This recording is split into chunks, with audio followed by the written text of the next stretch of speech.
दिल्ली येथे सोमवारी कॉक्रोच जनता पार्टीच्या वतीने काढण्यात आलेल्या संसद मार्चमध्ये सहभागी विद्यार्थ्यांवर पोलिसांनी केलेल्या लाठी हल्ल्याचा भिवापूरमध्ये तीव्र निषेध करण्यात आला।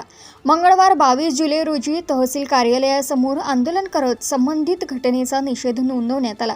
भिवापूर तहसील कार्यालयाच्या प्रवेशद्वारापासून घोषणाबाजी करत आंदोलक तहसील कार्यालयासमोर दाखल झाले। यावेळी आयोजित छोटेखानी सभेत ज्येष्ठ पत्रकार पुरुषोत्तम भिशीकर, डॉक्टर वसंत खवास, लव जनबंधू, मिथुन माटे, कैलास कोरमल्लीवार, शंकर दडमल, किरण नागरीकर, महेश दडमल, मंगेश कोकाटे, सबीर पटेल आदींनी मार्गदर्शन केले। यानंतर आंदोलकांच्या वतीने राष्ट्रपतींच्या नावे निवेदन परीक्षा विधीन तहसीलदार रेश्मा निकम यांच्याकडे सादर करण्यात आले। या आंदोलनात तालुक्यातील नागरिक, विद्यार्थी आणि महिलांची मोठ्या संख्येने उपस्थिती होती।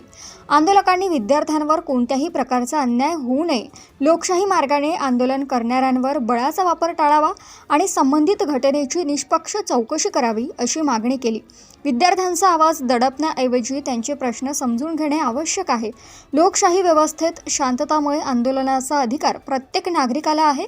प्रशासनाने संवेदनशीलतेने भूमिका घेत संवादातून प्रश्न सोडवावेत अशी अपेक्षा व्यक्त करण्यात आली। देशोन्नतीसाठी मनोहर वानखेडे यांची रिपोर्ट।